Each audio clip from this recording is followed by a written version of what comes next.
Narayan Narayan and hi, I am Seema and आप सबका तन्ना defence academy channel में एक बार फिर से स्वागत है। एंड जो ये मैं क्वेश्चंस आपको करवा रही हूँ ये सभी आपके प्रीवियस ईयर के जो एग्ज़ाम्स हैं उनमें सभी में पूछे गए हैं। चाहे वो आपका ट्रेडमैन का एग्ज़ाम हो, आर्मी क्लर्क का हो, टेक्निकल का हो, जीडी का हो, तो उन सब से जो है वो मिलाकर ही मैंने आपके जो इसके लिए जो बेनिफिशियल क्वेश्चंस हैं वो क्वेश्चन मैंने आपके हर टेस्ट पेपर में मैं डाल रही हूँ, ताकि आपको एग्ज़ाम में किसी प्रकार की प्रॉब्लम नहीं हो और ये जो क्वेश्चंस मैं टेस्ट सीरीज़ आपको लगा रही हूँ वो काफ़ी बेनिफिशियल हो आपके लिए। ठीक है, और ये जो टेस्ट पेपर है इनमें जो क्वेश्चंस हैं मैथ्स में, इंग्लिश में काफ़ी आपको जो है मैथ्स के अंदर बिना कैलकुलेशन के आपको करना पड़े, तो ऐसी ही मैं ट्रिक्स से आपको आंसर करवाती हूँ ताकि आपको एग्ज़ाम में आपका टाइम सेव हो सके और आप जो है वो ज़्यादा से ज़्यादा क्वेश्चंस अपने कम से कम टाइम में अपने अटेम्प्ट कर सको। ठीक है, तो ऐसी ही स्ट्रेटजी हमको रखनी चाहिए कि हम हमारा टाइम जो है एकदम ऐसा मैनेजमेंट रखना चाहिए हमें कि हम हमारा जो पेपर है वो हम हमारे टाइम में पूरे क्वेश्चंस कंप्लीट कर दें और हम जो है वो नंबर ज़्यादा से ज़्यादा हमारे स्कोर कर पाएँ। ठीक है, तो अब देखिए क्वेश्चन नंबर 1 हमारी एज यूजुअल जीके पहले। तो बताइए, देखिए, प्रच्छन्न बेरोजगारी को किस नाम से भी किस और नाम से भी जाना जाता है? अल्प रोजगार, संघर्ष संबंधी बेरोजगारी, मौसमी बेरोजगारी या चक्रीय बेरोजगारी? बताइए किस नाम से जाना जाता है? तो प्रच्छन्न बेरोजगारी को जो है वो किस नाम से जाना जाता है? अल्प रोजगार। कौन सा इसको क्या बोला जाता है? अल्प रोजगार के नाम से भी जाना जाता है। अब देखिए question number second. Question number second है आपका, निम्नलिखित में से कौन भारत राज्य का कार्यपालक अध्यक्ष है? बताइए कार्यपालक अध्यक्ष कौन है? प्रधानमंत्री, राष्ट्रपति, कैबिनेट सचिव या वित्तीय सचिव? बताइए। तो भारत राज्य के जो कार्यपालक अध्यक्ष हैं वो कौन है? राष्ट्रपति। कार्यपालक जो अध्यक्ष होते हैं वो कौन होते हैं? राष्ट्रपति। ठीक है, अब देखिए question number third. Question number third है आपके, बंगाल के प्रथम गवर्नर जनरल कौन थे? प्रथम, फर्स्ट पूछे आपको, Robert Clive, William Bentinck, Warren Hastings या चार्ल्स कॉर्नवालिस? बताइए। तो बंगाल के जो फर्स्ट गवर्नर थे वो थे आपके वॉरेन हेस्टिंगस, और ये कब तक रहे थे? 1774 से 74 से 85 तक इनका कार्यकाल था। ठीक है, अब देखिए क्वेश्चन नंबर 4। क्वेश्चन नंबर 4 है, सह्याद्री पर्वत श्रृंखला का अन्य नाम क्या है? मध्य हिमालय, शिवालिक, पश्चिमी घाट और पूर्वी घाट? तो सह्याद्री पर्वत श्रृंखला का जो अन्य नाम है वो है आपका पश्चिमी घाट। इसको और क्या बोला जाता है? पश्चिमी घाट। अब देखिए क्वेश्चन नंबर 5। क्वेश्चन नंबर 5 थोड़ा सा स्मॉल कर लेते हैं इसको। देखिए, निम्नलिखित का मिलान कीजिए। गणगौर। गणगौर आपको पता है किसका प्रसिद्ध त्योहार है? राजस्थान का। किसका है? राजस्थान का है गणगौर। अब देखिए गणेश चतुर्थी। गणेश चतुर्थी किसका है? आपको पता है कि महाराष्ट्र में ये बहुत ज़्यादा मनाया जाता है गणेश चतुर्थी। ठीक है, बॉम्बे में गणेश चतुर्थी पे बहुत ज़्यादा फंक्शन होता है और बहुत सभी लोग जो है वो गणेश चतुर्थी मनाते हैं। तो महाराष्ट्र में ये सबसे ज़्यादा होता है। और दुर्गा पूजा, दुर्गा पूजा जो है वो पश्चिमी बंगाल में, कोलकाता में, इनमें सबसे ज़्यादा होता है। तो ये आपका कौन सा मैथ सही हो गया?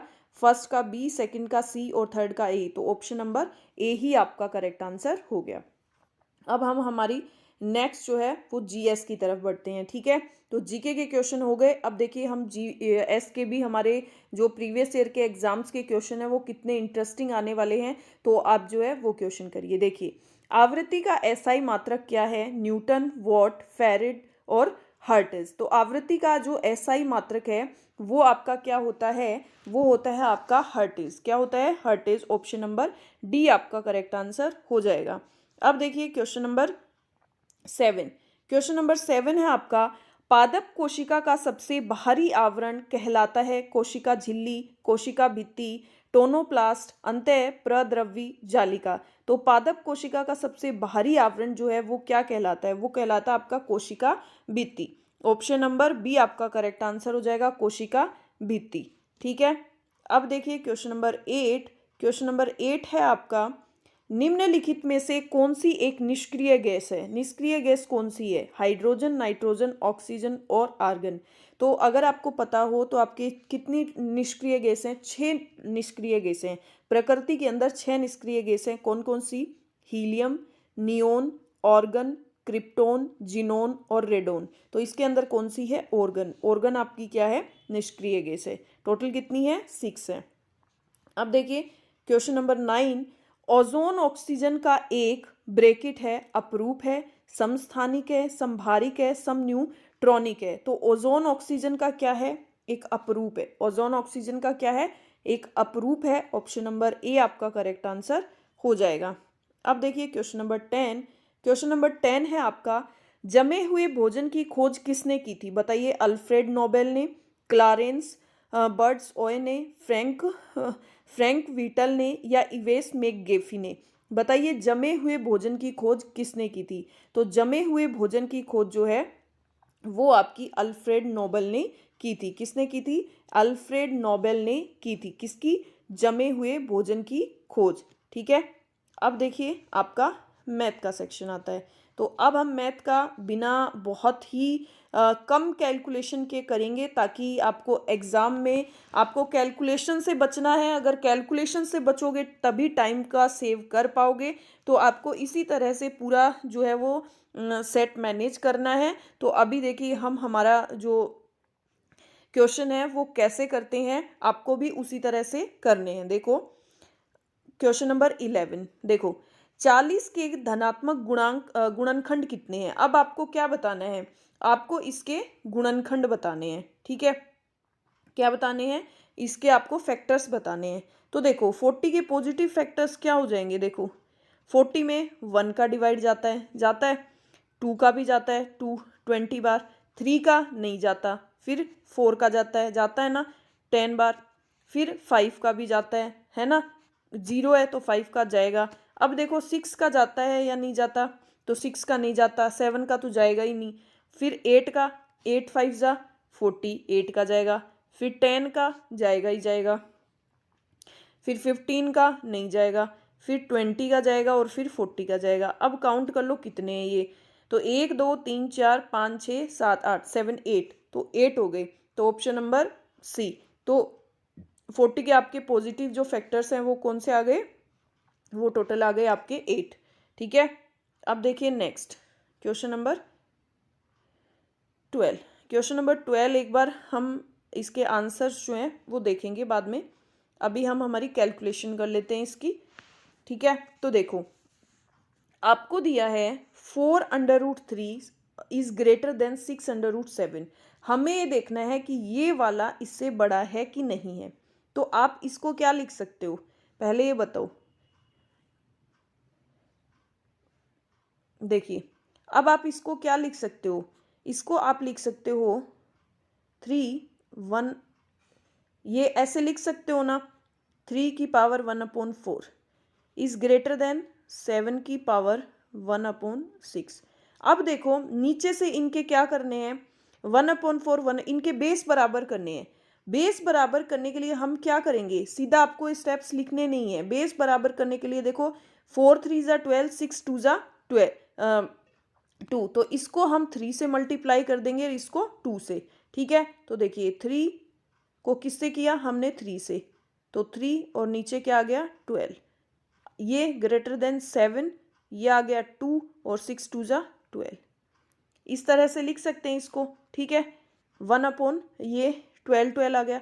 अब आप इसको क्या लिख सकते हो? अब आप इसको लिख सकते हो 12√3 की पावर 3, और ये क्या लिख सकते हो?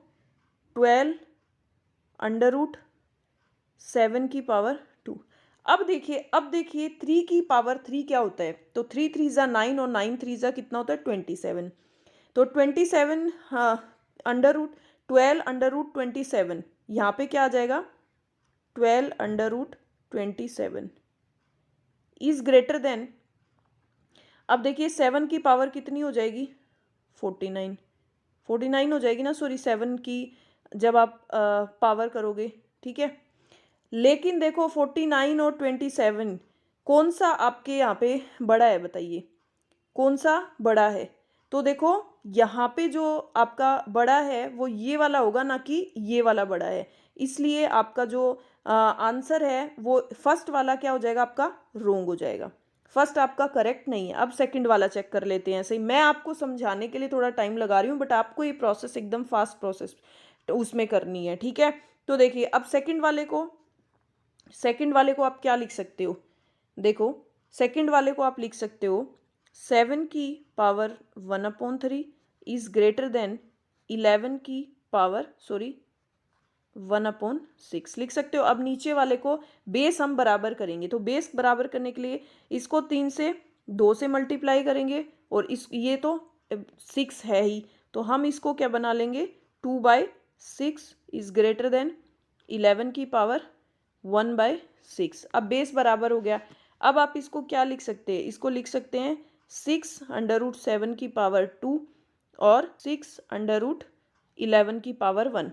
तो देखिए 11 की पावर 1 और ये क्या आ जाएगा 49, तो ऑब्वियसली ये वाला बड़ा हो जाएगा। तो आपका ये वाला सेकंड वाला जो है वो राइट है और फर्स्ट वाला आपका रॉन्ग है। तो अब हम चेक कर लेंगे कि हमारा कौन सा ऑप्शन नंबर सेकंड आपका करेक्ट हो जाएगा, कि ओनली हमारा सेकंड वाला राइट है, ठीक है। अब देखिए नेक्स्ट क्वेश्चन नंबर देखिए 13। यदि n is equal to √11 minus √3 है तो 1/n का मान बताइए। आपको क्या बताना है, 1/n का मान बताना है, ठीक है। तो अब हमने यहाँ पे लिखा 1/n 1/n लिखा, तो 1/n की जगह नीचे क्या आ जाएगा 11 माइनस √3। अब हमेशा इसमें क्या होता है, ऊपर नीचे जब भी ऐसी रूट वाली सिचुएशन होती है ना, तो इस केस में हम क्या करते हैं, ऊपर नीचे उसको सेम से प्लस से मल्टीप्लाई करते हैं। कुछ फर्क पड़ेगा, √11 प्लस √3 दोनों ऊपर नीचे इसी से मल्टीप्लाई कर देंगे, ठीक है। अब आपका ये क्या आ जाएगा, ये आ जाएगा √11 प्लस √3, और ये आपका देखो a प्लस बी और a माइनस बी क्या बन गया, a की स्क्वायर माइनस b की square is equal to a plus b और a माइनस बी, ये बन गया आपका। तो ये आपका क्या हो जाएगा a स्क्वायर, तो a आपका क्या है √11 इसकी स्क्वायर माइनस √3 आपका क्या है b इसकी स्क्वायर, ठीक है। ये वाला हो गया। अब आप क्या करोगे, अब देखिए √11 प्लस √3, अब 11 का रूट जब आप स्क्वायर करोगे अंडर रूट, तो ये अंडर रूट हट जाएगा 11 और 3, ये आपका क्या आ जाएगा √11 प्लस √3 अपॉन 11 में से 3 गया, आपका क्या बचा 8। तो अब देखिए आंसर कौन सा है, ये वाला नहीं होगा, √11 ये भी नहीं होगा, क्योंकि प्लस में √11 प्लस √3 अपॉन 8। तो ऑप्शन नंबर सी आपका करेक्ट आंसर हो जाएगा, ठीक है। अब देखिए next question number 14। Question number 14 में क्या है, देखिए p के किस मान के लिए 225p9 9 से विभाजित है। तो देखो ये 9 से विभाजित, हम आंसर से इसको निकालेंगे रख के। तो देखो 9 से डिवाइड करने का क्या तरीका है, हमें पता है 9 से डिवाइड करना, हम 9 से डिवाइड करके नहीं देखेंगे, इनका टोटल करके देखेंगे। यदि टोटल में 9 का भाग जाता है, जो ऐड करने पे भाग जाएगा वही हमारा क्या होगा 9 से डिविजिबल होगा। तो इसको ऐड कर लेते हैं, देखो 2 और 2 4, 4 और 5 9, 9 और 9 18, मतलब इसमें क्या है जा रहा है। तो यदि आप 18 में 1 ऐड करोगे तो ये 19 हो जाएगा, नहीं जाएगा। 18 प्लस 0 या 18 प्लस 0 ऐड करोगे तो इसमें 9 का 9 दूनी 18, तो भाग चला जाएगा। तो यही अगर 3 ऐड करोगे तो भी नहीं जाएगा, क्योंकि 18 19 21 हो जाएगा, और 4 ऐड करोगे तो 22। तो इसका आंसर बी हो जाएगा। 9 से कौन सा डिविजिबल होगा, यदि हम 0 ऐड करते हैं तो 9 से डिविजिबल का रूल है। इसको टोटल करके देखो डिजिट को, यदि टोटल करने पे 9 का पूरा पूरा डिवाइड जा रहा है तो उस पूरी डिजिट के अंदर 9 का पूरा पूरा डिवाइड होगा, ठीक है। आप इसको करने मत बैठ जाना कि आप पूरा ही इसको करके देख रहे हो, तो वो चीज़ मत करना। अब देखो कौन सा कथन सत्य है। अब इसमें भी आपको क्या बताना है, इसमें आपको सत्य बताना है। तो देखिए यहाँ पे आपको देखो मैं आपको एक का रूट करके दिखाती हूँ कि कितना होता है। ठीक है, तो देखिए हम यहाँ पे √7 का क्या करते हैं, आपका रूट निकाल के दिखाते हैं। किसका? √7 का। तो देखिए, देखो √7 का हमने 7 लिखा। अब यहाँ पे किसका डिवाइड जाएगा? 2 का। तो 2 का कितनी बार गया? 2 बार। यहाँ पे 4 आया। अब यहाँ पे कितना बचा? 3। ठीक है, अब यहाँ पे क्या ऐड किया? 2 और 2 4। ठीक है, अब यहाँ पे 2 0 लगाई, तो उसके लिए यहाँ पे क्या लगाया? पॉइंट। क्या लगाया? पॉइंट। अब देखो, अब किससे मल्टीप्लाई किया? अब किया 46। तो देखिए 6 6 जा 36 और 6 4 जा 24, 24 प्लस 3 24, 25 26 और 27। मतलब ये कितनी बार जाएगा? 2.6 समथिंग आ गया इसका। ठीक है, 2.276 हो गया ये। तो ये इसका रूट कितना आ गया? 2.6। ये कितना आ गया? 3।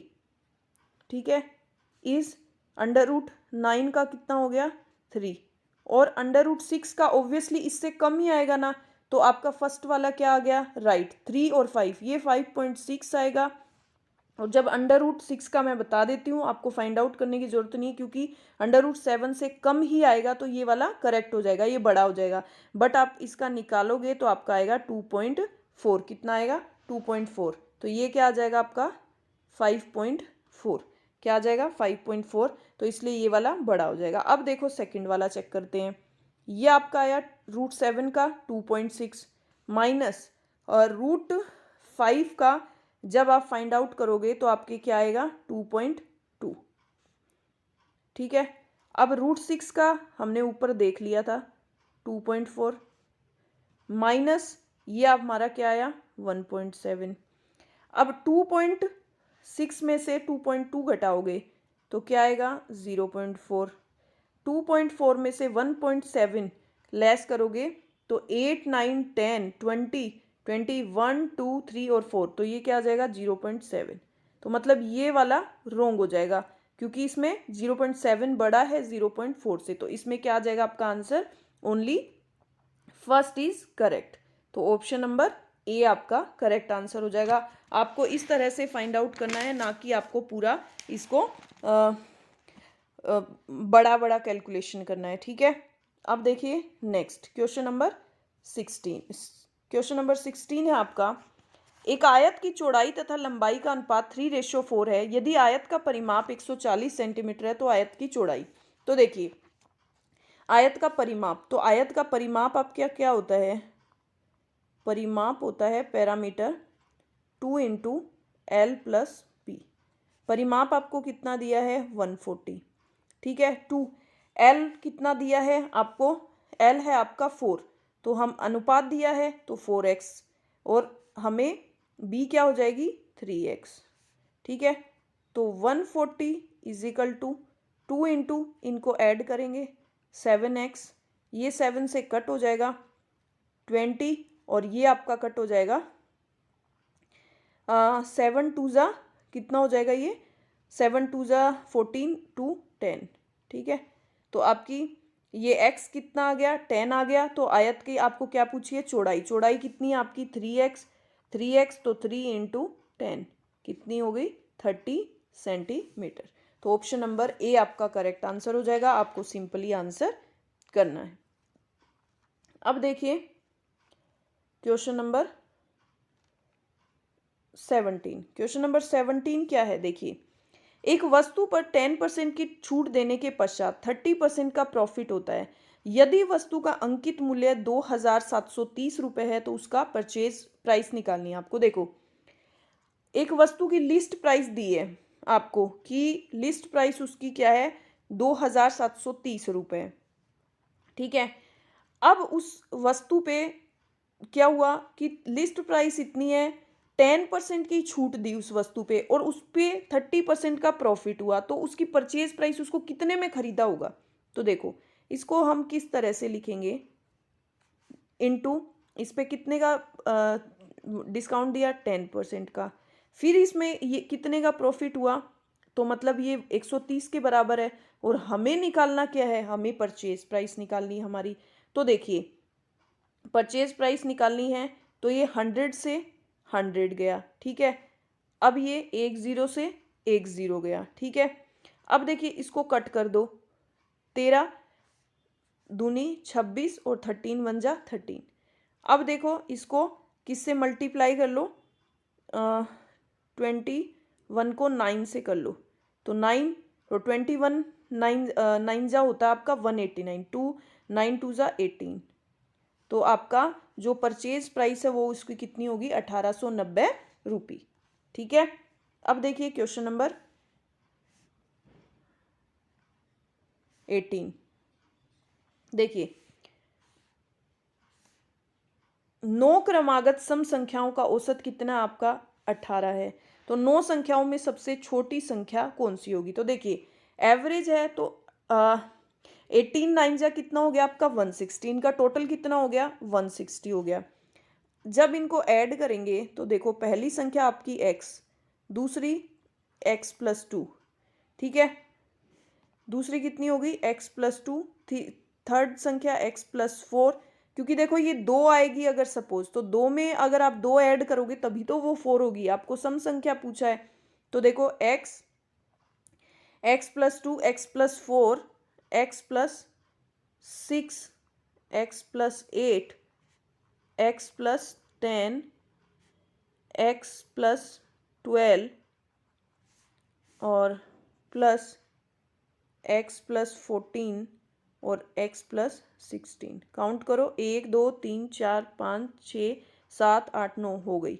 इनका टोटल कितना है 162। अब इनको ऐड कर लो, x को 3 4 5 6 7 8 9, 9x प्लस इसका टोटल करेंगे कितना हो जाएगा, 2 और 4 6, 6 और 6 12, 12 और 8 20, 20 और 10 30, 30 और 30 और 12 42, 42 और 14 56, 56 और 16, 56 और 16 72, ठीक है, 56 और ओके 72 इज इक्वल टू 162। अब देखिए 9x इज इक्वल टू 162 में से 72 लेस कर दो, तो 2 में से 2 गया 0 और 16 में से 7 गया, तो 6 और 3 9, 90, 9 से 9 को लेस किया 10। तो सबसे छोटी संख्या आपकी क्या आ जाएगी, x की वैल्यू ही हमें फाइंड आउट करनी थी, जो सबसे छोटी संख्या आ जाएगी आपकी 10, ठीक है, समझ में आया। अब देखिए नेक्स्ट क्वेश्चन नंबर 19। एक संख्या को देखिए, एक संख्या को पहले 10% से बढ़ाया जाता है, फिर उसे 10% से पुनः बढ़ाया जाता है, तो संख्या में कितना परिवर्तन हुआ है। तो देखिए पहले आप मान लो 100, ठीक है, 100 को आपने बढ़ाया कितना 10% से 110, फिर इसने 10% से और बढ़ाया, तो पहले हमने माना कि वो 100 है, फिर उसमें अब हम देखते हैं कितना चेंज आएगा। तो 100 से 100 गया, 20 से 100 गया, ये कितना है आपका 121। तो मतलब इसमें कितना चेंज आया, 21% की वृद्धि हुई है। तो ऑप्शन नंबर 21% की वृद्धि। अब देखिए क्वेश्चन नंबर 20। क्वेश्चन नंबर 20 आपका, रमन 7 किलोमीटर प्रति घंटा की गति से एक स्थान पर जाता है तथा 3 किलोमीटर प्रति घंटा की घंटा से गति से वापस आता है, तो उसको एवरेज गति बतानी है, ठीक है, क्या बतानी है, उसको एवरेज गति बतानी है। तो देखो एवरेज गति बतानी है, तो 7 किलोमीटर प्रति घंटा की चाल से तो वो क्या करता है, जाता है, और 3 किलोमीटर प्रति घंटा की चाल से वो आता है, और डिस्टेंस कितनी है, दोनों टाइम सेम है। तो हमने 7 किलोमीटर और जो 3 किलोमीटर है, ठीक है, जब इन दोनों का एलसीएम लिया तो आपका कितना आया 21 किलोमीटर, ठीक है, 21 किलोमीटर। मतलब ये टोटल जो डिस्टेंस है, वो डिस्टेंस कितना आ गया, हमने टोटल डिस्टेंस मान लिया ये कि टोटल डिस्टेंस कितना है, 21 आने का 21 जाने का, 42 किलोमीटर। ठीक है, टोटल टाइम हमने मान लिया 7 किलोमीटर प्रति घंटा, तो हमें 7 घंटे लगे और प्लस 3 घंटे, तो टोटल कितने लगे, 10 घंटे।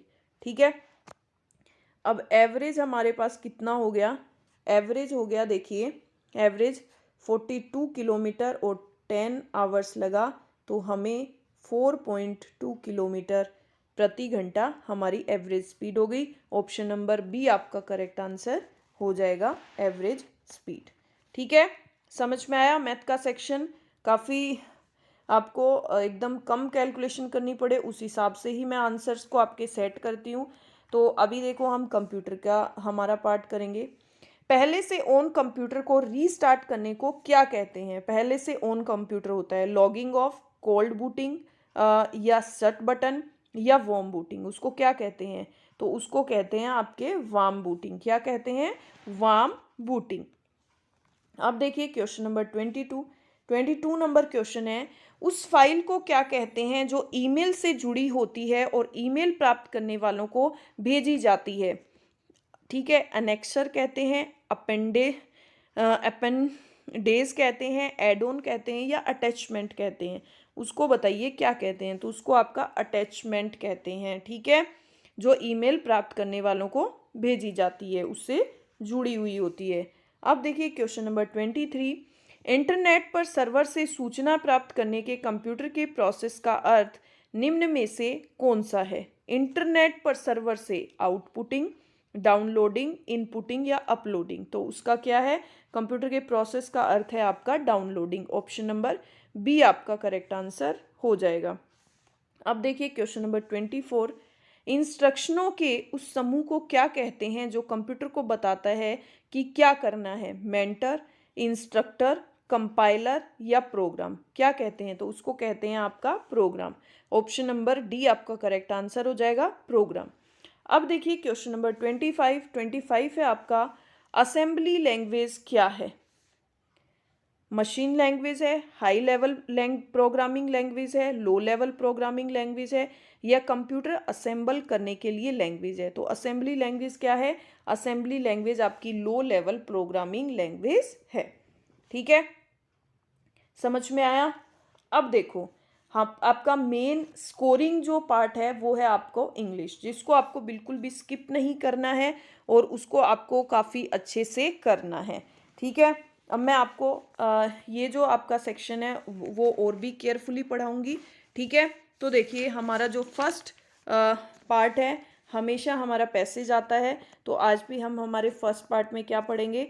फर्स्ट पार्ट में हम हमारा पैसेज कवर करेंगे। ठीक है, तो देखिए हम पैसेज को रीड करना स्टार्ट करते हैं। देखिए क्या है, ध्यान से सुनिएगा, फिर मैं क्वेश्चंस के आंसर जो आपसे ही करवाऊंगी इसके। ठीक है, तो देखिए, it is not luck but labour that make mans. आपको समझ आ रहा होगा कि ये लक और लेबर, भाग्य और परिश्रम जो है, इन दोनों के बीच में इसमें डिफरेंस बताया, इन दोनों के ऊपर ही पूरा पैराग्राफ है।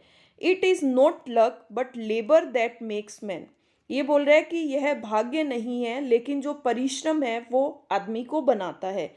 ठीक है, मतलब कि भाग्य आदमी को नहीं बनाता, परिश्रम आदमी को बनाता है, यहाँ पे ये बोलने का मतलब है।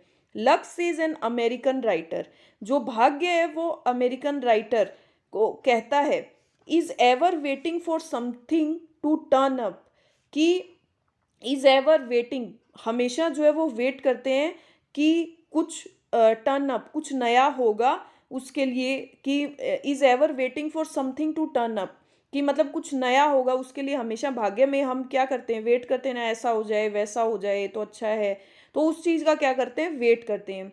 लेबर विद नीज आईज, और जो परिश्रम है वो उत्सुक आंखों से क्या करता है? मतलब परिश्रम के साथ उत्सुक आंखों से हम क्या करते हैं? वेट करते हैं। And strong will always turn up something, और हमें क्या आता है? स्ट्रोंग विल ऑलवेज, और मतलब हमेशा ऐसे रहता है कि हाँ कुछ नया होगा, स्ट्रोंग वाइब्स आती हैं उसके लिए। लक लाइज इन बेड, जो लक है वो क्या होता है? बिस्तर में होता है। हम जब सोते हैं तो हमें क्या आते हैं, सपने आते हैं, हम सोचते हैं ऐसा हो जाए वैसा हो जाए। तो इसने वही कहा है कि लक जो है वो लाइज इन बेड, बिस्तर पे होता है। And wishes the postman would bring him news of A legacy, कि हम सोचते हैं कि विशेज द पोस्टमैन, हम विशेज जो है वो सोचते हैं कि एक पोस्टमैन आएगा और ब्रिंग हिम न्यूज़, और एक जो है वो हमें विरासत के रूप में जो है वो एक बहुत अच्छी लेगेसी, मतलब विरासत यहाँ पे, तो मतलब विरासत के रूप में हमें एक बहुत अच्छी न्यूज़ के साथ जो है वो एक पोस्टमैन आएगा। हम जो है वो बेड पे ये चीज़ हमारे भाग्य में इमेजिन करते हैं। लेबर टर्न आउट एट 6, और जो परिश्रम है वो हमें टर्न आउट करता है। कितना परिश्रम, मतलब कि हमें सुबह जब हम मॉर्निंग होती है, जब हम उठते हैं तो हमें, मतलब लोग 6 o'clock काम पे चले जाते हैं, कोई 7 o'clock जाता है, तो लेबर हमें जो वो टर्न आउट कर देता है कितना, 6।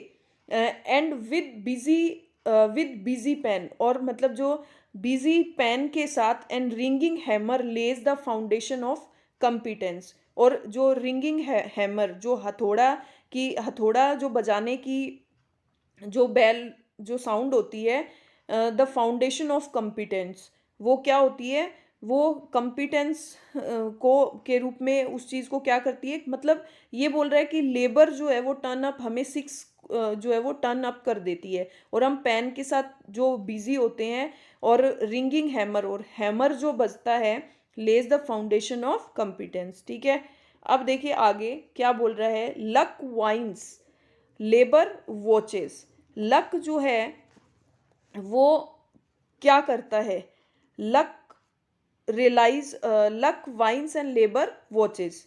ठीक है, कि लेबर जो है वो क्या करते हैं, हम देखते हैं, और लक जो है वो वाइन्स, हम लक में क्या करते हैं, सारी चीज़ें सोचते हैं, हर चीज़ मतलब कि अपने आप हो जाए, ऐसे ये सब चीज़ें इमेजिन करते हैं। और लक जो लेबर जो है वो वॉचेस, लेबर ऑब्वियसली हम मेहनत करते हैं, उसी से हमें सब कुछ मिलता है। Luck relies on chance, luck जो है वो किस पे बिलीव करता है, वो चांस पे डिपेंड करता है, विश्वास करता है। एंड लेबर ऑन कैरेक्टर, और लेबर जो है वो किस पे करता है, वो कैरेक्टर पे, व्यवहार पे जो है वो डिपेंड करता है।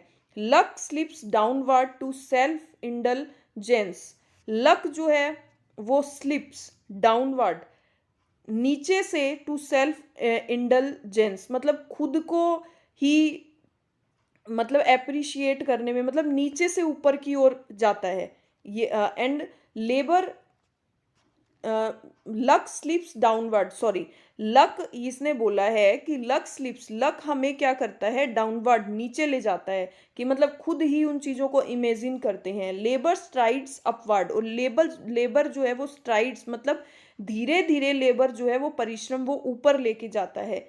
एंड इंस्पायर टू इंडिपेंडेंट, और हमें इंडिपेंडेंट बनने के लिए प्रेरित करता है लेबर।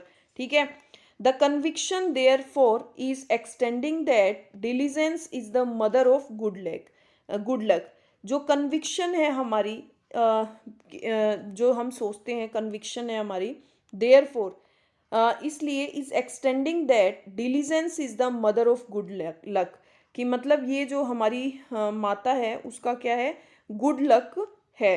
ठीक है, ये कन्विक्शन होती है, इसीलिए उसको हम क्या करते हैं, उसको विस्तार, कि ये हमें क्या मिली है, एक विरासत के रूप में जो है वो मिली है। इन अदर वर्ड्स, दूसरे शब्दों में, that a man success in life will be proportionate to his efforts, to his industry, to his attention to small things। ये बोल रहा है कि इन दूसरे शब्दों में अगर हम इसको कहें तो दैट ए मैन सक्सेस, एक आदमी जो है वो लाइफ में सक्सेस होता है, विल बी, वो किसके प्रपोर्शनेट होगा, वो बराबर होगा, प्रपोर्शनेट होगा टू हिज एफर्ट्स, किसके, जो हमारे एफर्ट्स होते हैं, टू हिज इंडस्ट्री, जो हमारी इंडस्ट्री होती है, टू हिज अटेंशन, जो हम छोटी छोटी चीज़ों पे ध्यान देते हैं, जो हम एफर्ट्स करते हैं, जो हमारी इंडस्ट्री होती है, उसके बराबर, मतलब उसके प्रपोर्शनेट होता है क्या, एक आदमी जो है वो सक्सेस हासिल करता है लाइफ में। तो ये सब छोटी छोटी चीज़ें करके ही वो सक्सेस कर सकता है। मतलब इस पूरे पैराग्राफ में आपको बताया है कि लक जो है उससे सिर्फ काम नहीं चलता, लेबर परिश्रम से ही आदमी सक्सेस हो सकता है। तो लक के साथ साथ परिश्रम भी बहुत ज़्यादा ज़रूरी है, यही आपको बोला है। तो देखिए अब हम क्वेश्चंस पे आते हैं, प्लीज़ आप सब आंसर करिएगा इसका। What is the meaning of word legacy? Legacy का मतलब क्या है? ए सैड और डिसअपॉइंटिंग न्यूज़, एक सैड और डिसअपॉइंटिंग न्यूज़। तो लेगेसी का मतलब मैंने आपको बताया था कि विरासत में कुछ छोड़ना, विरासत में कुछ छोड़ना, वो मिलना। बैंकरप्सी और मिसफॉर्चून, बैंकरप्सी और दुर्भाग्यपूर्ण। मनी और property left to someone in a will, या कि मनी और प्रॉपर्टी जो है वो विल के अंदर कुछ छोड़ना। ठीक है, ऑप्शन नंबर सी। अब देखिए question number 27, what would be the synonym of word stride? Stride का मतलब क्या है? स्ट्राइड का मतलब आगे बढ़ना, वो भी आत्मविश्वास के साथ। तो रिट्रीट, मार्च, डिले, वेट। तो इसका आंसर क्या होगा आपका? डिले का आपको पता है लेट होना, वेट का मतलब भी आपको क्या इंतजार करना, रिट्रीट करना किसी को, और ये इसका आंसर होगा मार्च। मार्च मतलब पीसफुली कोई चीज आगे बढ़ना। अब देखिए क्वेश्चन नंबर 28 नंबर क्वेश्चन है, what is the meaning of proverb? Diligence is the mother of good luck. बताइए कि diligence diligence is the mother of good luck, कि डिलीजेंस जो है वो क्या है? इज द मदर ऑफ, माता का जो है वो गुड लक है, अच्छा भाग्य है। तो इसका आंसर क्या होगा? If a person is born in rich और aristocratic family he is considered lucky, कि मतलब एक आदमी जो है वो रिच फैमिली में पैदा होता है, ऐसी फैमिली में पैदा होता है, तो वो अपने आप को क्या मतलब एक बहुत रईस फैमिली में, तो वो अपने आप को मानता है कि मैं बहुत भाग्यशाली हूँ। If one works carefully and constantly, one chances of being successfully will be much greater. मतलब यदि जो व्यक्ति वन वर्क्स केयरफुली, जो सावधानी पूर्वक एंड लगातार कार्य करते हैं, उन्हें चांसेस ऑफ बीइंग, उन्हें जो सफल होने के अवसर हैं वो दिन भर दिन मिलते जाते हैं, मिलते जाते हैं। तो यही मतलब है कि mother of good luck, diligence is the mother of good luck. तो हमें कि यदि हम कोई काम कॉन्स्टेंटली करेंगे, कोई काम हम रेगुलरली उस चीज़ को फॉलो करेंगे, तो हमें अपॉर्चुनिटीज जो है वो दिन बर दिन आएंगी। तो यही मतलब है कि माता का जो गुड लक, हमारा अच्छा भाग्य। ठीक है, अब देखिए question number 29, according to the passage what is the most important thing for success? Success के लिए मोस्ट इंपॉर्टेंट थिंग क्या है? Hard work, only luck, noble parentage, all of the above. अभी हमने पढ़ा है कि लेबर ज़्यादा ज़रूरी है, तो हार्ड वर्क ज़्यादा ज़रूरी है, आपने सुना ही है। Hard work is the key of success, कठोर परिश्रम ही सफलता की कुंजी है। तो ऑप्शन नंबर ए आपका करेक्ट आंसर हो जाएगा।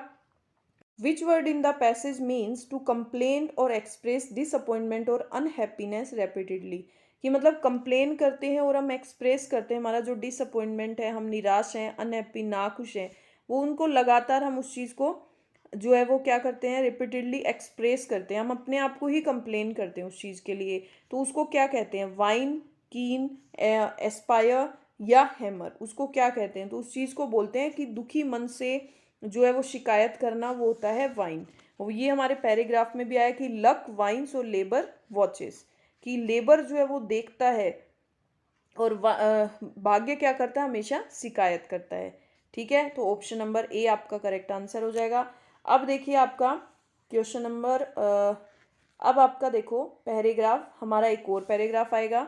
ये हमारा पैराग्राफ है, in the following passage some of words have been left out, read the passage carefully and select the correct answer for the given blank out of the four alternative. आपको paragraph दिया है, इसमें आपको fill in the blanks बीच बीच में दिया है, तो हमें क्या करना है? इसको आपको फिल करना है।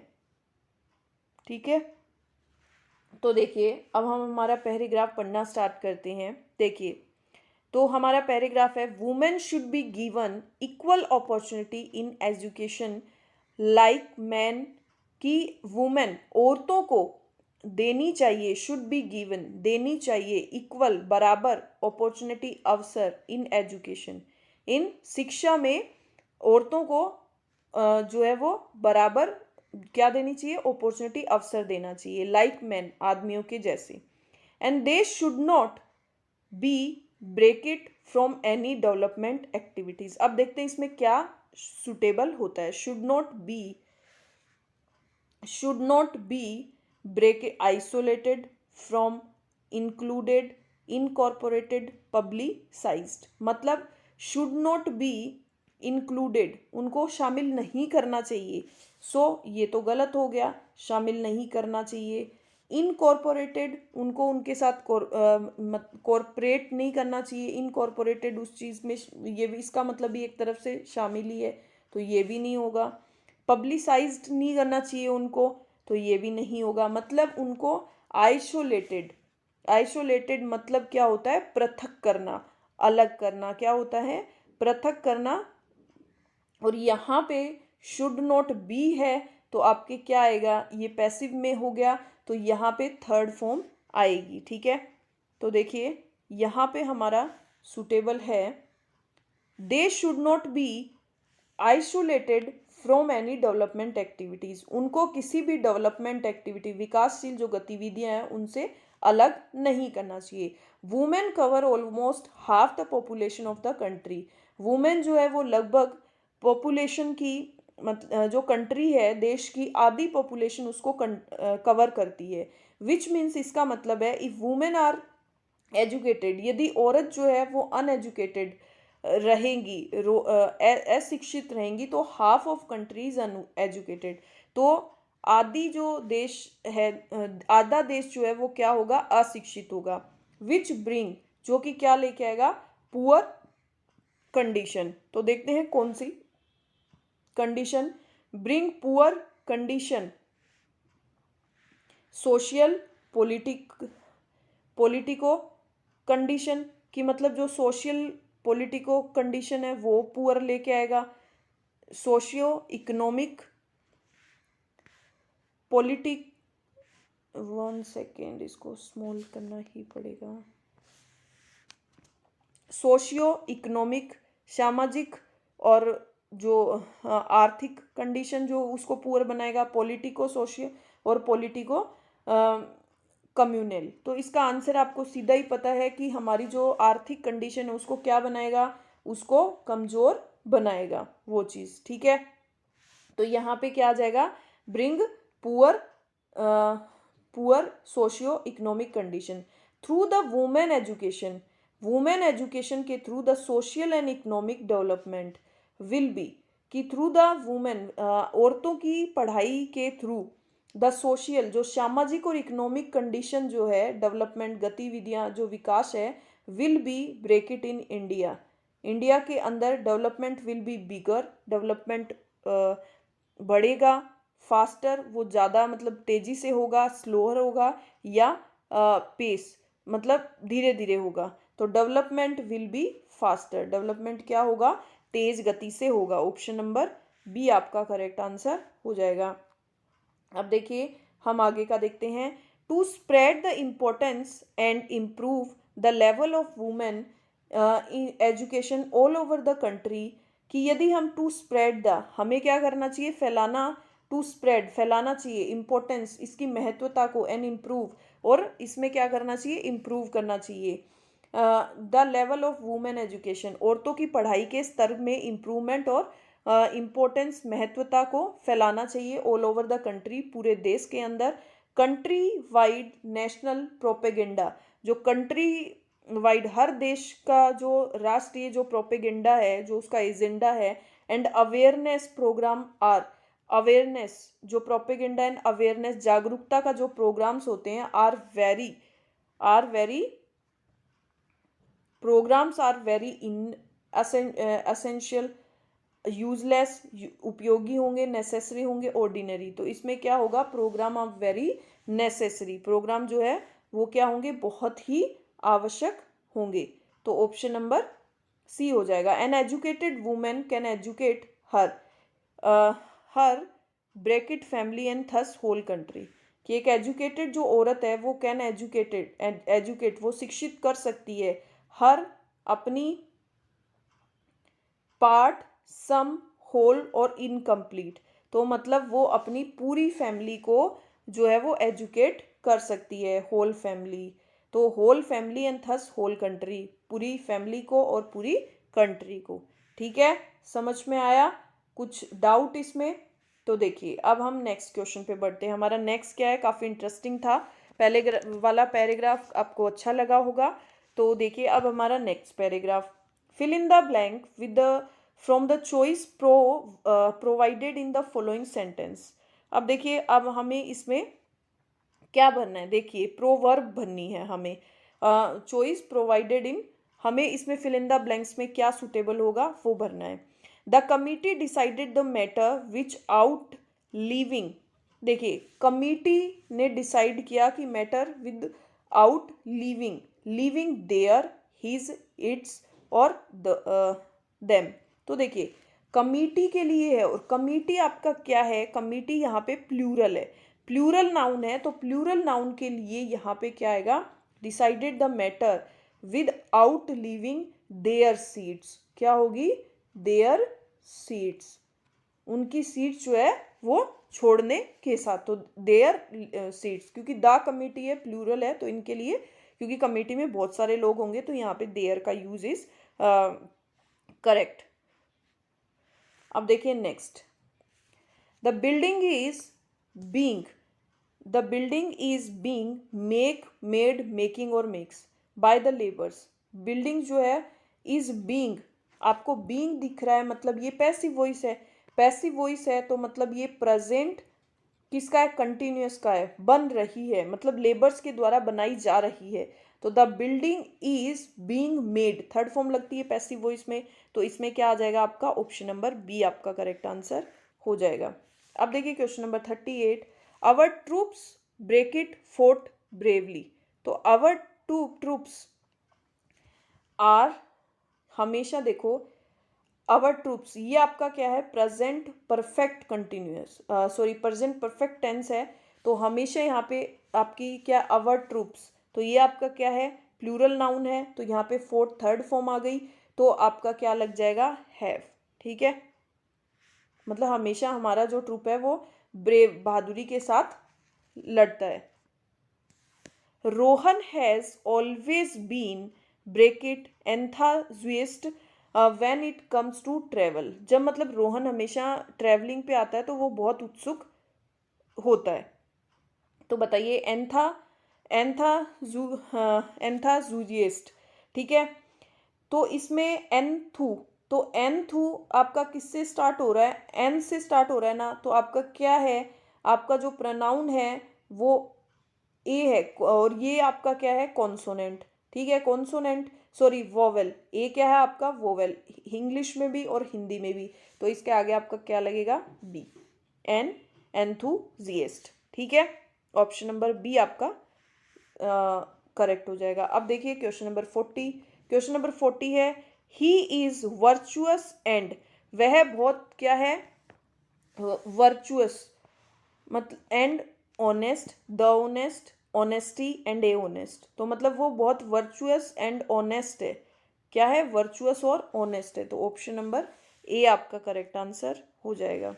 अब देखिए क्वेश्चन नंबर 41 है, आई देखो swim quite well when I was younger, मतलब मैं जब छोटा था, यंगर मतलब जवान था, तब मैं बहुत अच्छे से स्विम करता था, तो ये पास्ट की बात हो गई, वाज यहाँ पे पास्ट की आ गई, पास्ट की आ गई तो हमें आगे भी पास्ट में ही लगानी है, तो पास्ट में आपकी कैन आएगा, कुड आएगा, मस्ट आएगा या शुड आएगा, कुड आएगा, तो ऑप्शन नंबर ए आपका करेक्ट आंसर हो जाएगा। अब देखिए question number 42, find out which part of sentence has an error, if there is no error your answer is D. देखिए अब एरर बतानी है, the prime minister and the president are visiting the town today, और no error, तो the prime minister and the president are visiting, तो देखिए दोनों दो लोग हैं यहाँ पे, और यहाँ पे आर विजिटिंग मतलब प्रेजेंट कंटिन्यूअस है, द टाउन टुडे। तो यहाँ पे जो है वो आपके कोई भी मिस्टेक नहीं है, तो ऑप्शन नंबर डी आपका करेक्ट हो जाएगा। अब देखिए question number 43, choose the correct active voice of the sentence given below. आपको एक्टिव वॉइस बनाना है। देखिए एक्टिव वॉइस बनाना है, पैसिव दे रखा है, by whom was the window broken. Was है मतलब आपका ये किसका सेंटेंस है, पास्ट सिंपल का है। ठीक है, किसका है, पास्ट सिंपल का है। तो देखिए हु इसके बाद हमेशा क्या लगती है, इसमें हम वर्ब की सेकंड फॉर्म ही लगती है, क्योंकि पास्ट है सिंपल है, तो हम हेल्पिंग वर्ब हटा देंगे। हु ब्रोक द विंडो, तो कौन सा है ये, आंसर नंबर सी। ठीक है, ये आपका प्रेजेंट सिंपल हो गया, तो ये नहीं हो सकता। ये आपका प्रेजेंट परफेक्ट हो गया, तो ये भी नहीं होगा, और ये पास्ट परफेक्ट हो गया, तो ये भी नहीं होगा। अब देखिए question number 44, choose the correct indirect speech of sentence given below. The boy said to the fruit seller, boy ने फ्रूट सेलर को कहा, are all these mango sweet, क्या ये सभी मैंगो मीठे हैं। तो the boy asked the fruit seller, asked the fruit seller if, किससे कनेक्ट हो जाएगा, इफ से। ठीक है, ऑल दीज की जगह क्या आएगा, those mangoes, all those mangoes, ये आपका पास्ट में हो गया, तो यहाँ सेकंड जो सेंटेंस है ये आपका प्रेजेंट उसमें है, प्रेजेंट में है, कंटिन्यूअस में, तो ये किस में बन जाएगा, आपका पास्ट कंटिन्यूअस में बन जाएगा। तो all those mangoes were sweet, तो ऑप्शन नंबर सी आपका करेक्ट आंसर हो जाएगा। अब देखिए question number 45, supply the correct form of verb. अब आपको करेक्ट वर्ब बतानी है। She break a new dress last week, last week एक नई ड्रेस खरीदी, तो ये कौन सा सेंटेंस हो गया, हमें पता चल रहा है ये सिंपल पास्ट का है। हैज़ बॉट, नो, ये हमारा प्रेजेंट है। हैज़ बीन, ये भी हमारा प्रेजेंट है, ये भी पास्ट में सिर्फ एक ही है, बॉट, तो ऑप्शन नंबर डी हमारा करेक्ट आंसर हो जाएगा। अब देखिए question number 46, rearrange the part of sentence in correct order. The valley of flowers, जो फ्लावर्स की घाटी है, इज ए ग्रेट, बहुत ही महान, प्लेस टू विजिट, बहुत ही प्लेस टू विजिट, मतलब जो during the summer season, summer season के दौरान जो समर सीजन के दौरान जो ये फ्लावर्स की जो घाटी है, फूलों की घाटी है, वो विजिट करने के लिए बहुत ही अच्छा प्लेस है। तो क्या आ जाएगा, is a great place to visit during the, तो आर पी क्यू, तो आर पी क्यू कौन सा आपका, ऑप्शन नंबर बी आपका करेक्ट आंसर हो जाएगा। अब देखिए क्वेश्चन नंबर 47 है, give the synonym of following word oasis. Oasis का मतलब होता है आपका रेगिस्तान, मरुभूमि, और इसमें क्या हो जाएगा, ओपन खुला, ओपन खुला। शोर का मतलब हो जाएगा आपका घाव, पीड़ादायक। स्प्रिंग, स्प्रिंग का इसका उल्टा क्या हो जाएगा, इसका जो सॉरी सिनोनिम बताना है आपको, तो इसका ओसिस, ओसिस का मतलब होता है मरुभूमि, रेगिस्तान में जहाँ पे एक उपजाऊ भूमि, जहाँ पे पानी होता है। ठीक है, ओसिस मतलब क्या होता है, रेगिस्तान में वो एक उपजाऊ भूमि जहाँ पे पानी होता है, तो उसको क्या बोलेंगे, स्प्रिंग, क्या बोलेंगे, सेम वर्ड स्प्रिंग। बसंत, जहाँ पे क्या होता है, पानी होता है, तो ऑप्शन नंबर सी। ठीक है, और सैड तो दुखी होता है। Question number 48, give the opposite of following word smoulder, बताइए। तो इसका क्या होगा, सोमुल्डर का मतलब होता है सुलगना, बहुत ऐसे भीतर आग होती है ना वो, तो इसका आंसर क्या हो जाएगा, उल्टा स्मोक का मतलब भी सुलगना ही हो जाएगा। रेक का मतलब भी क्या हो जाएगा, उबलना हो जाएगा, और बॉइल का, तो बचा क्या, फ्रोज, फ्रोज का मतलब क्या होता है, ठंडा। ऑप्शन नंबर सी आपका करेक्ट आंसर हो जाएगा।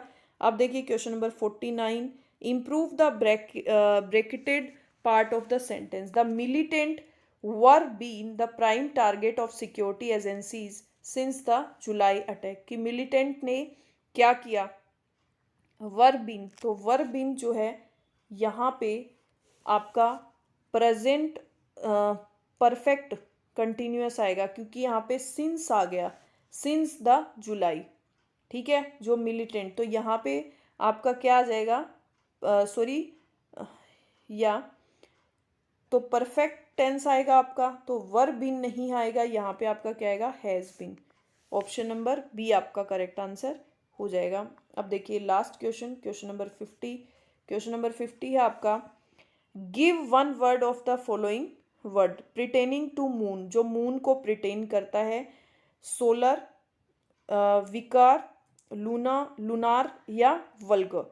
बताइए, जो प्रिटेनिंग टू मून, मून को प्रिटेन करता है, उसको क्या बोलते हैं, लूनार। लूनार मतलब चंद्र की, जो चंद्र से संबंधित होता है उसको क्या बोलते हैं आप, लूनार। ठीक है, तो आज का टेस्ट पेपर आपका यही फिनिश होता है। आई होप आप सबके लिए बहुत हेल्पफुल होगा।